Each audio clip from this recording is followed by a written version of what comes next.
أيها الذين آمنوا إذا نودي للصلاة من يوم الجمعة فاسعوا إلى ذكر الله وذروا البيع. إن الحمد لله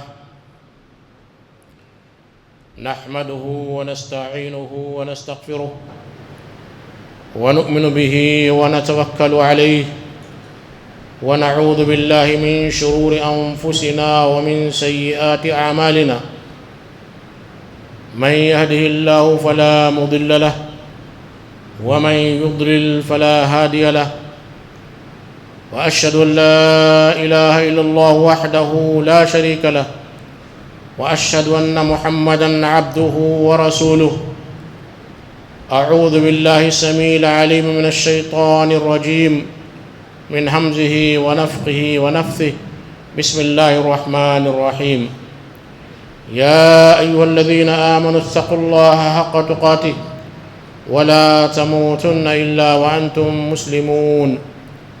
يا أيها الناس اتقوا ربكم الذي خلقكم من نفس واحدة وخلق منها زوجها وبث منهما رجالا كثيرا ونساء، واتقوا الله الذي تساءلون به والأرحام إن الله كان عليكم رقيبا. يا أيها الذين آمنوا اتقوا الله وقولوا قولا سديدا يصلح لكم أعمالكم ويغفر لكم ذنوبكم، ومن يطع الله ورسوله فقد فاز فوزا عظيما. أما بعد، فإن خير الحديث كتاب الله، وخير الهدي هدي محمد صلى الله عليه وسلم، وشر الأمور محدثاتها، وكل محدثة بدعة، وكل بدعة ضلالة، وكل ضلالة في النار. ہر قسم کی بزرگی و بڑائی، حمد و ثنا، عبادت صرف اور صرف اس وحدہ لا شریک لہ کے لیے لائق و زیبا ہے، جس نے ہمیں اسلام جیسی ایک عظیم نعمت عطا فرمائی. بے شمار درود و سلام و تمام انبیاء اور رسول پر، خصوصاً ہمارے پیغمبر جناب مصطفیٰ محمد صلی اللہ علیہ وسلم پر، آپ کے صحابہ، اہل بیت، تابعین، تبع تابعین، سلف صالحین پر، اور ان سارے مسلمانوں پر جنہوں نے آپ صلی اللہ علیہ وسلم کے احسان کے ساتھ پیروی کی. میرے بھائی اور بزرگوں، نوجوانوں، عزیز بچوں اور محترم خواتین، گزشتہ چند ہفتوں سے ہمارے شہر حیدرآباد میں جو قتل و خون، غارت گری اور نوجوانوں کی جو بے راہ روی عام ہے، اس تعلق سے پولیس ڈپارٹمنٹ، گورنمنٹ بڑی تیزی سے ایکشن لے رہی، کام کر رہی ہے. ہمیں ان کا شکر گزار ہونا چاہیے. میں نے بھی سمجھا کہ اس تعلق سے کچھ باتیں آپ کے سامنے عرض کر دی جائیں. اور یہ مہینہ جو حرمت والا مہینہ ہے، اسی مہینے میں اللہ کے نبی کریم صلی اللہ علیہ وسلم نے 9 ذی الحجہ عرفہ کے دن، 10 ذی الحجہ یوم النحر قربانی کے دن، 11، 12، 13 تاریخ جو ایام تشریق ہے، ان دنوں میں آپ صلی اللہ علیہ وسلم نے مختلف مقامات پر مختلف تقریریں کی تھی، مختلف خطبہ دیا تھا، جسے حجۃ الوداع کے نام سے، خطبۃ حجۃ الوداع کے نام سے جانا جاتا ہے. یہ خطبہ زیادہ طویل نہیں ہے، لیکن اللہ کے نبی کریم صلی اللہ علیہ وسلم کی ایک ایک بات کی اگر تشریح اور وضاحت کی جائے تو مختلف علوم میں کتابیں تصنیف کی جا سکتی ہیں.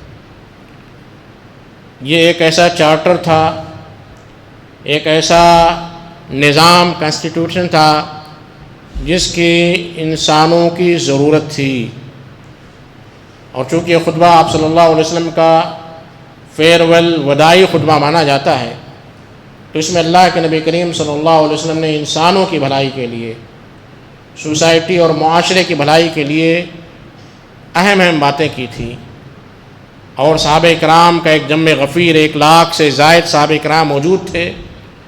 وہاں پر اللہ کے نبی کریم صلی اللہ علیہ وسلم خطاب کرتے ہوئے کہتے ہیں اسمعوا، سنو، فإنی لا ادری لعلی لا القاکم بعد عامی ھذا فی مقامی ھذا، سن لو، ہو سکتا ہے کہ آج کے سال کے بعد، اس سال کے بعد اس مقام پر میری اور تمہاری ملاقات دوبارہ نہیں ہوگی۔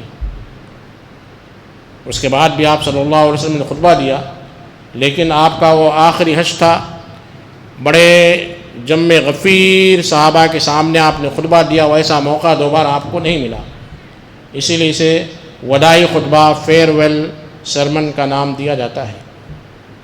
اس میں اللہ کے نبی کریم صلی اللہ علیہ وسلم کے خطبے کا جو معمول تھا، جو خطبۃ الحاجہ کہا جاتا ہے، جو خطبہ میں نے آپ کے سامنے پڑھا، یہ خطبہ آپ صلی اللہ علیہ وسلم جمعہ کے خطبے میں، عیدین کے خطبے میں، بارش کی نماز کے خطبے میں، چاند گرہن سورج گرہن کی نماز کے خطبے میں، جو بھی خطبہ آپ ہوتا اسی سے آپ صلی اللہ علیہ وسلم ابتدا کرتے تھے۔ 3 آیتیں تقویٰ کی پڑھتے، اس کے بعد اما بعد اوصیکم و ایایا بتقوی اللہ کہتے تھے۔ سارے خطبے 3 بار اللہ تبارک و تعالیٰ کے اس قول کا تذکرہ، یا ایھا الذین آمنوا اتقوا اللہ، یا ایھا الناس اتقوا ربکم، یا ایھا الذین آمنوا اتقوا اللہ وقولوا قولا سدیدا کہنے کے بعد پھر سے کہتے اوصیکم و ایایا بتقوی اللہ، میں تمہیں بھی اور اپنے آپ کو اللہ کے تقوی کی وصیت کرتا ہوں۔ اس کے بعد آپ نے جو باتیں کی، بڑی طویل باتیں ہیں، بڑی پیاری باتیں ہیں۔ اگر دیکھا جائے تو انسانیت کو ایسے قانون کی بڑی ضرورت ہے، لیکن سارے انسان تو نہیں، کم از کم ہم اپنے آپ کو اسلام سے نسبت رکھتے ہیں، اپنے آپ کو مسلمان کہتے ہیں، تو ہمیں کم از کم ان قوانین کا پابند ہونا چاہیے۔ اللہ کے نبی کریم صلی اللہ علیہ وسلم کے خطبے کے بیچ میں آپ صلی اللہ علیہ وسلم صحابہ کرام سے پوچھتے ہیں ای یوم ھذا، یہ کون سا دن ہے، کون سا دن ہے؟ دن معلوم تھا، عرفہ کا دن تھا، یوم النحر تھا، یا جو ہے 11-12 ذوالحجہ کے ایام تھے، سب کو معلوم تھا، سارے صحابہ کرام کو۔ لیکن دیکھیے ادب کا تقاضا، کوئی بھی صحابی اس بات کی جرأت نہیں کرتے ہیں کہ کہہ دیں کہ اللہ کے رسول یہ تو عرفہ کا دن ہے، یہ تو قربانی کا دن ہے، یہ ایام تشریق ہے۔ یہ ادب کا تقاضا ہے، یہ ادب کا تقاضا ہے۔ آج ہمارا ماحول یہ ہے کہ اگر کوئی مسئلہ پوچھا جائے، کوئی سوال پوچھا جائے، تو 4 لوگ ایک ساتھ جواب دینے کے لیے تڑپتے رہتے ہیں، اور کہیں سے گوگل کیا، کہیں سے سرچ کیا، کوئی یوٹیوب دیکھا، اور جو فتویٰ بازی کرنا شروع کر دیے۔ صحابہ خاموش رہتے ہیں اور کہتے ہیں کہ ہمیں یہ گمان ہوا کہ کہیں ایسا تو نہیں کہ آپ صلی اللہ علیہ وسلم اس دن کا نام بدل رہے ہیں۔ پھر آپ نے پوچھا ای الشہر ھذا، یہ کون سا مہینہ ہے؟ مہینہ بھی ذوالحجہ کا مہینہ تھا، بڑا معروف دن تھا، مہینہ تھا، حرمت والا مہینہ تھا، پھر بھی صحابہ کرام خاموش رہے۔ پھر آپ صلی اللہ علیہ وسلم پوچھتے ای بلد ھذا، یہ کون سا مقام ہے، کون سا شہر ہے، کون سی جگہ ہے، کون سی لوکیلٹی ہے؟ صحابہ کرام کو معلوم تھا منی کا مقام ہے، عرفہ جبل الرحمت کا مقام ہے، اس کے باوجود صحابہ کرام خاموش رہتے ہیں۔ اللہ کے نبی کریم صلی اللہ علیہ وسلم کہتے ہیں سنو، ان دماءکم و اموالکم و اعراضکم حرام علیکم کحرمت یومکم ھذا فی شہرکم ھذا فی بلدکم ھذا۔ سنو، تمہارا خون آپس میں ایک دوسرے کے تعلق سے، تمہارا مال، تمہاری عزت اسی طرح ایک دوسرے کے لیے قابل حرمت ہے، قابل تقدس ہے، قابل عزت ہے، جیسے آج کا دن، جیسے یہ شہر، جیسے آج کا مہینہ۔ 3 حرمتیں جمع ہیں، 3 تقدس جمع ہیں۔ ان تقدس کی مثال دے کر اللہ کے نبی کریم صلی اللہ علیہ وسلم کہتے ہیں تمہارا خون، یعنی خون اگر آپ نے کسی مسلمان بھائی کا کیا تو گویا کہ آپ نے 3 حرمتیں پامال کی۔ دن کی حرمت، بلد حرام کی حرمت، حرمت والا شہر ہے، حرمت والا مہینہ ہے، یعنی آپ نے گویا کہ 3 قوانین کی پابندی آپ نے نہیں کی۔ 3 گناہ آپ کو جو ہے اس کا گناہ ملے گا۔ کس تعلق سے؟ ان دماءکم، آپس میں ایک دوسرے کے خون، خون کا مطلب یہی نہیں ہے صرف کہ آپ انہیں قتل کر دیں، خون کا مطلب یہ بھی ہے کہ آپ انہیں ایسی تکلیف پہنچائیں جس سے خون ظاہر ہو، زخم آئے، تکلیف پہنچے، بی پی جو ہے، پریشر جو ہے ڈاؤن ہو یا اپ ہو، یہ سارے جو ہے اس میں داخل ہیں۔ ان دماءکم، تمہارے خون آپس میں ایک دوسرے کے، اور اسلام ایک ایسا واحد مذہب ہے جس نے ساری انسانیت کے خون کی حرمت بیان کی ہے۔ وَلَقَدْ كَرَّمْنَا بَنِي آدَمَ وَحَمَلْنَاهُمْ فِي الْبَرِّ وَالْبَحْرِ وَرَزَقْنَاهُمْ مِنَ الطَّيِّبَاتِ وَفَضَّلْنَاهُمْ عَلَىٰ كَثِيرٍ مِّمَّنْ خَلَقْنَا تَفْضِيلًا۔ اللہ تبارک و تعالیٰ فرماتا ہے ہم نے بنو آدم، مسلمان بھی ہیں اس میں، کرسچنس بھی ہیں، عیسائی بھی ہیں، برادران وطن ہندو بھی اس میں داخل ہیں، ایتھیسٹ جو اللہ کو نہیں مانتے ہیں، مشرکین بھی ان میں داخل ہیں۔ ہم نے بنو آدم کی تکریم کی، عزت کی۔ اللہ نے لَقَدْ خَلَقْنَا الْإِنسَانَ فِي أَحْسَنِ تَقْوِيمٍ، ہم نے انسان کو بڑے اچھے ڈھانچے میں، بڑے اچھے اسٹرکچر میں پیدا کیا ہے۔ اب دیکھیے انسان سارے جانور سے ممتاز ہے، آئیڈینٹیفائی کیا جا سکتا ہے، اس کی آنکھ اپنی جگہ پر ہے، اس کا کان اپنی جگہ پر ہے، سر اس کا بہترین جگہ پر جو لگایا گیا، اس کے برعکس جانوروں کو دیکھیے۔ اسی لیے انہیں اشرف المخلوقات کہا جاتا ہے، سارے مخلوقات میں سب سے افضل ترین مخلوق ہے، تکریم کی اللہ تبارک و تعالیٰ نے۔ اور آگے فرمایا انہ من قتل نفسا بغیر نفس او فساد فی الارض فکأنما قتل الناس جميعا، جس نے ایک جان کو قتل کیا، اس میں مسلمان غیر مسلم کی تفریق نہیں ہے۔ من قتل نفسا انڈیفینیٹو ناؤن ہے، نکرہ ہے، کوئی بھی جان، کوئی بھی سول، اینی سول، کسی بھی نفس کو، کسی بھی جان کو آپ نے قتل کیا بغیر نفس، بغیر قصاص کے۔ اگر اسلامی گورنمنٹ ہوتی ہے تو اگر کسی کا قتل ہوتا ہے تو اس کے قصاص کے بدلے دوسرے کو قتل کیا جاتا ہے۔ من قتل نفسا بغیر نفس او فساد فی الارض فکأنما قتل الناس جميعا، گویا اس نے ساری انسانیت کو قتل کر دیا۔ کیسے؟ آپ اس سے پوچھئے جس کے کسی عزیز کو قتل کر دیا ہے، وہ یہی کہے گا میری دنیا لٹ گئی، یہی لفظ کہا جاتا ہے، میری دنیا لٹ گئی، میری دنیا تباہ ہو گئی، یعنی پوری دنیا اس کے لیے اندھیری ہو جاتی ہے ایک انسان کو قتل کرنے سے۔ میرے بھائیو اور بزرگوں، قرآن مجید میں اللہ تبارک و تعالیٰ نے عام انسانوں کے ساتھ ساتھ مومن کے تعلق سے الگ حکم بیان کیا ہے۔ مومن، عام انسان کو قتل کرنا تو ساری انسانیت کو قتل کرنے کے برابر ہے۔ اسی طرح من قتل مؤمنا متعمدا، جس نے کسی مومن کو جان بوجھ کر قتل کر دیا۔ غلطی سے قتل کیا ہوتا ہے؟ آپ نے کوئی جو بلڈنگ بنا رہے تھے آپ اور جو سلیب گر گیا، یہ عمد نہیں ہے، جان بوجھ کر نہیں، غلطی سے ہے۔ ایکسیڈنٹ ہو گیا، آپ کی غلطی نہیں تھی، اچانک آپ کے سامنے اس کی ایکسیڈنٹ ہو گیا۔ جان بوجھ کر قتل کرنا یعنی کسی مومن کے پیچھے پڑنا، جیسے آج کل ہو رہا ہے۔ تقریباً 2 ہفتے سے حیدرآباد میں یومیہ، ڈیلی، روزانہ 3 سے 4 قتل ایوریجن ہو رہے ہیں، نسبتاً ہو رہے ہیں۔ اور لڑائی، طلاق کے معاملات، پراپرٹی کے معاملات، غبن کے معاملات، دھوکے کے معاملات کا اگر جو ہے ہم جائزہ لیں تو اس کی تعداد کہاں سے کہاں تک پہنچ جائے گی۔ ابھی 3 دن پہلے اعتماد کے اخبار میں یہ خبر آئی تھی کہ کیوں نہ حیدرآباد کا نام بدل کر قتل آباد رکھ دیا جائے۔ کتنے شرم کی بات ہے۔ مسلمانوں کا اکثریت علاقہ، ہم اسے کہتے ہیں اولڈ سٹی ہے۔ میرے بھائی، اولڈ سٹی نہیں، وہ بھی مسلمان ہیں۔ اولڈ سٹی میں ہم سب داخل ہیں۔ دنیا یہ نہیں کہتی اولڈ سٹی، کہتی کہ شہر حیدرآباد میں، اور ساتھ ہی ساتھ اسے مسلمانوں سے جوڑا جاتا ہے۔ پوری دنیا اور خصوصاً ہماری گودی میڈیا حیدرآباد پر مختلف ذرائع سے حملہ کرنا چاہتی ہے۔ واقعات کو بڑھا چڑھا کر پیش تو کیا جاتا ہے، لیکن اس میں ہماری بھی بڑی کوتاہی ہے۔ آپ دیکھیں گے کسی بھی شریف انسان کو رات کے 11 بجے کے بعد بائک پر نکلنا دشوار ہو گیا ہے، چونکہ 10 بدماش بچے، 10 بدماش جو چور راستے پر نکلتے ہیں، اس میں ایک شریف آدمی اگر نکلتا ہے تو پولیس بھی اسے ڈنڈے سے دوڑاتی ہے، مارتی ہے، لائسنس پوچھتی ہے، RC پوچھتی ہے۔ آپ کو اگر جو ہے جائزہ لینا ہو تو آج رات میں 1 بجے کے بعد آپ بائک لے کر نکلیے، پھر دیکھیے آپ کی شرافت کا کس طرح جو ہے جائزہ لیا جائے گا۔ چبوترا مشن چل رہا ہے۔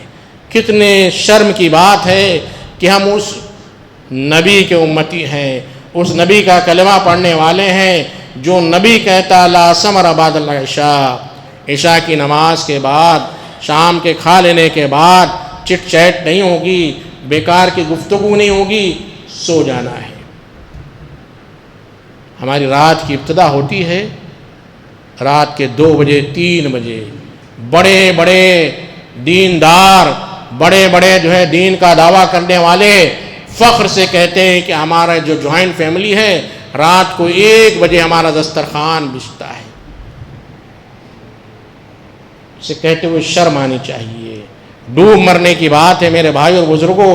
ہم اس نبی کے امتی ہیں جس نبی نے ہمیں یہ طریقہ سکھایا ہے کہ ہم رات کو جلدی سو جائیں، صبح جلدی اٹھیں۔ اور اسی کو جب انگریزی میں کہا جاتا ہے تو لوگ اسے پرسنالٹی ڈیولپمنٹ کے نام سے لیتے ہیں کہ ارلی ٹو بیڈ، جلدی سو جانا۔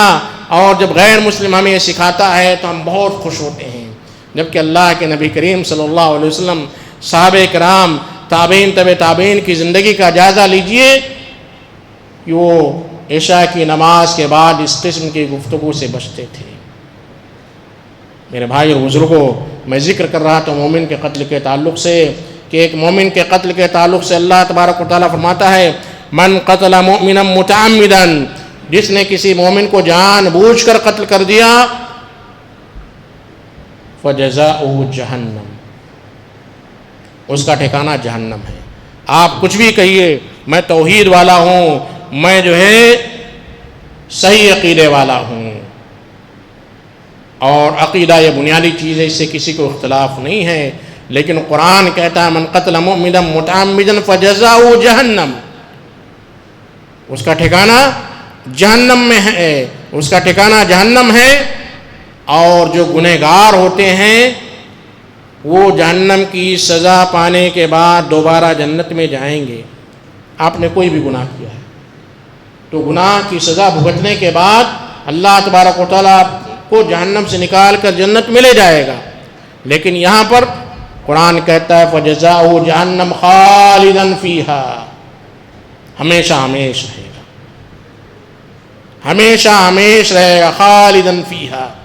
اور یہ خالدا فیہا کی جو ٹرم ہے، جو اصطلاح ہے، وہ کافرین و مشرکین کے ساتھ آتی ہے۔ پھر اس کے بعد صرف اتنا نہیں، فجزاؤہ جہنم خالدا فیہا، دوسری سزا ہوئی وغضب اللہ علیہ، اللہ کا غضب اس پر نازل ہوتا ہے، ولعنہ، اور چوتھی چیز اللہ کی لعنت ہے اس پر، اور پانچویں چیز وأعد لهم عذابا علیما، اور اللہ نے ایسے شخص کے لیے جس نے کسی مومن کا جان بوجھ کے قتل کیا، اس کے لیے دردناک عذاب تیار کر رکھا ہے۔ میرے بھائیوں، ذرا جائزہ لیجئے کہ کس طرح ہم اپنے مسلمان بھائی کا خون کرتے ہیں، نہیں کرتے ہیں تو کم از کم خون کے پیاسے ہیں۔ اور دوسری چیز وَأَمْوَالَكُمْ، اور تمہارے مال آپس میں ایک دوسرے کے تعلق سے قابل حرمت ہیں، کسی کا مال ناجائز طریقے سے ہڑپ کرنا حرام ہے۔ اللہ تبارک و تعالیٰ فرماتا ہے یا ایھا الذین آمنوا لا تأکلوا اموالکم بینکم بالباطل وتدلوا بها إلى الحکام لتأکلوا فریقا من اموال الناس بالاسم وانتم تعلمون۔ اے ایمان والو، اے ایمان والو، تم آپس میں ایک دوسرے کا مال باطل طریقے سے، ناجائز طریقے سے مت کھاؤ، باطل طریقے سے، ناجائز طریقے سے۔ اگر آپ کسی کی مجبوری کا ناجائز فائدہ اٹھا کر پراپرٹی کا ریٹ اگر آپ انکریز کرتے ہیں، بڑھاتے ہیں، اضافہ کرتے ہیں، تو یہ بھی آپ کے لیے جائز نہیں ہے۔ گورنمنٹ پراپرٹی کا ریٹ متعین کرتی ہے، اس ریٹ سے کم و بیش جو ہے مارکیٹ کا ریٹ ہوتا ہے، اور مارکیٹ کے اچھال کی وجہ سے ریٹ کم اور زیادہ ہوتے ہیں، ڈیمانڈ اور سپلائی پر ریٹ اور کم زیادہ ہوتے ہیں۔ اس سے ہٹ کر جو جائز طریقہ ہے، جب ڈیمانڈ کسی چیز کی زیادہ ہوتی ہے، سپلائی کم ہوتی ہے تو ریٹ بڑھ جاتا ہے۔ جب کسی چیز کی ڈیمانڈ زیادہ ہوتی ہے، سپلائی بھی زیادہ ہوتا ہے تو ریٹ برابر ہوتے ہیں، قیمتیں برابر ہوتی ہیں۔ جب کسی چیز کی ڈیمانڈ زیادہ ہوتی ہے، سپلائی کم ہوتی ہے تو ریٹ زیادہ ہوتا ہے، قیمتیں زیادہ ہوتی ہیں۔ یہ معہود ہے، یہ دستور کے مطابق ہے۔ اس سے ہٹ کر اگر آپ پراپرٹی کا ریٹ صرف اس لیے بڑھاتے ہیں کہ میرا پڑوسی ہے، اس کے 4 بچے ہیں، شادی کے بعد اسے گھر کا ایکسٹینشن کرنا ہے، توسیع کرنا ہے، بڑھانا ہے، لہذا میں یہ پراپرٹی دوسروں کو نہ دیتے ہوئے پڑوسی کو زیادہ ریٹ میں بیچ دوں، بالباطل۔ یا ایھا الذین آمنوا لا تأکلوا اموالکم بینکم بالباطل وتدلوا بها الی الحکام۔ کبھی کبھی ایسا بھی ہوتا ہے کہ دوسرے کی پراپرٹی پر قبضہ کرنے کے لیے لیڈروں کا سہارا لیا جاتا ہے، گنڈوں کا سہارا لیا جاتا ہے۔ وتدلوا بها الی الحکام، رشوت دی جاتی ہے، مقدمے دائر کیے جاتے ہیں، ایڈوکیٹ کو پیسے دیے جاتے ہیں، خرچ کیے جاتے ہیں، سارے باطل طریقے ہیں۔ قرآن مجید میں اللہ تبارک و تعالیٰ تبیان لکل شیء، ہر چیز واضح بیان کی گئی ہے۔ لوگ کہتے ہیں قرآن مجید میں جہیز کا تذکرہ نہیں ہے، جہیز حدیث میں بھی جہیز کا تذکرہ نہیں کہ جہیز حرام ہے، لیکن اللہ تبارک و تعالیٰ کہتا ہے باطل طریقے سے تم ایک دوسرے کا مال مت کھاؤ۔ کیا جہیز لینا یہ جائز طریقہ ہے؟ دستور کے مطابق ہے؟ کیا سوسائٹی سے قبول کرتی ہے؟ یہ رسم و رواج ہمارے کلچر میں، ہمارے رسم میں، ہمارے سوسائٹی میں، ہمارے شہروں میں غیر مسلموں سے آئی ہے۔ کیوں؟ اس لیے کہ ان کے ہاں وراثت نہیں ہے۔ جہیز کے نام پر جتنی وراثت ہوتی ہے اس کا کچھ حصہ دے دیا جاتا ہے، اور یہ چیز ہمارے مسلمانوں میں بڑی تیزی سے جو داخل ہو گئی، اور لوگوں نے اسے بڑے اسمارٹ طریقے سے، بڑے اچھے ایکسکیوزز سے، کہ خوشی سے دیا جا رہا ہے۔ اللہ کے نبی کریم صلی اللہ علیہ وسلم حجۃ الوداع کے موقع پر کہتے ہیں الا کل شیء من امر الجاہلیۃ موضوع تحت قدمی ھذا، سن لو، جاہلیت کے سارے رسوم و رواج، جاہلیت کے سارے کلچر، جاہلیت کی ساری چیزیں آج کے دن حجۃ الوداع کے موقع پر کہتے ہیں میرے قدموں کے درمیان رونت دی گئی، ختم کی جا رہی ہے۔ اس کے بعد بھی اگر آپ جاہلی رسم و رواج کا انجام دیتے ہیں کہ ہمارے باپ دادا سے یہ رسم چلی آ رہی ہے، بہت پرانی رسم ہے، اس میں کوئی جو ہے پریشانی نہیں ہے، قرآن اور حدیث میں کوئی کلیئر کٹ دلیل نہیں ہے، پروف نہیں ہے، میرے بھائیوں، اللہ تبارک و تعالیٰ فرماتا ہے وَمَا آتَاكُمُ الرَّسُولُ فَخُذُوهُ وَمَا نَهَاكُمْ عَنْهُ فَانْتَهُوا، رسول جو چیز تمہیں دیں اسے لے لو، اور جس چیز سے تمہیں روک دے اس سے باز آ جاؤ۔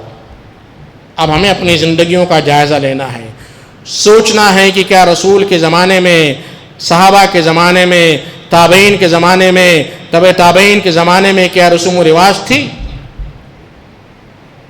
اور کیا یہ رسوم و رواج جو ہم ادا کرتے ہیں کیا اللہ کے لیے ہوتی ہے، کیا ثواب کی نیت سے ہوتی ہے، کیا اس میں فضول خرچی نہیں ہے، کیا اس میں لہو لعب نہیں ہے، کیا اس میں بیہودگی نہیں ہے، کیا اس میں معاشرے کے خاندان کی تباہی ہے یا نہیں ہے۔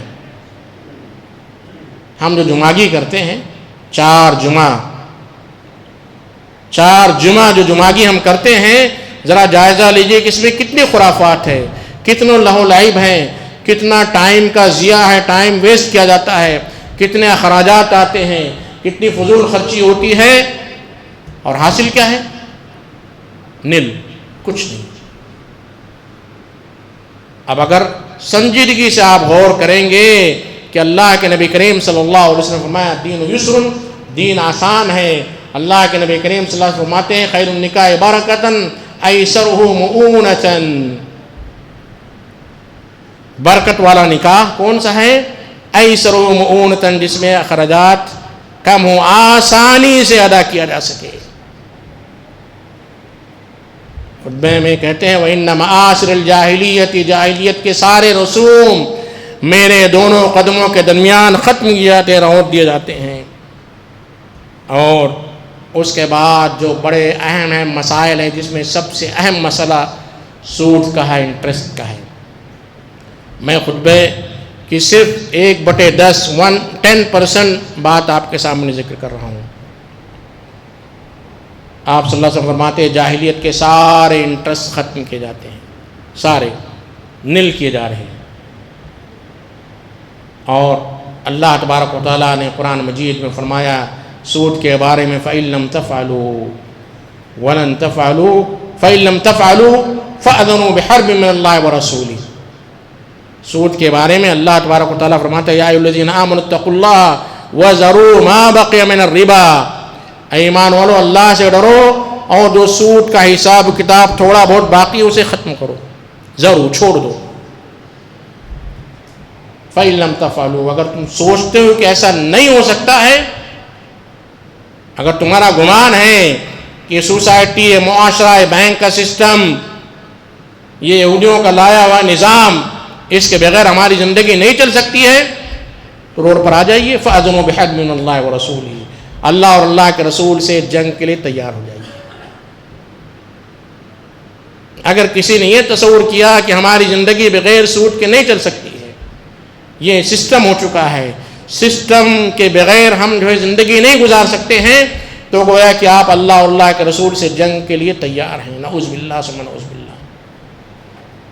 یہ چند باتیں تھیں جو میں آپ کے سامنے ذکر کرنا چاہ رہا تھا۔ اپنے بچوں کو سنبھالیے، اپنے نوجوانوں کو اسلامی تعلیم دیجیے، نوجوانوں کو قتل مسلم کی حرمت کے بتائیے، اپنے دوستوں کو، اپنے پڑوسیوں کو، اپنے معاشرے پہ، اپنے سوسائٹی میں لوگوں کو بتائیے قتل کتنا عظیم گناہ ہے، راتوں کو جاگنا کتنا عظیم گناہ ہے، اس جاگنے کی وجہ سے کتنی برائیاں جو ہے معاشرے میں آ رہی ہے، اس کی تلقین کیجیے، بیداری پیدا کیجیے، اویئرنیس لائیے اور ایک اچھی سوسائٹی کا حصہ بنیے۔ میں اللہ تبارک و تعالیٰ سے دعا کرتا ہوں کہ اللہ تبارک و تعالیٰ مجھے کہنے اور عمل کرنے کی توفیق عطا فرما۔ اقول قولی ھذا واستغفر اللہ لی ولکم ولسائر المسلمین من کل ذنب فاستغفروہ انہ هو الغفور الرحیم۔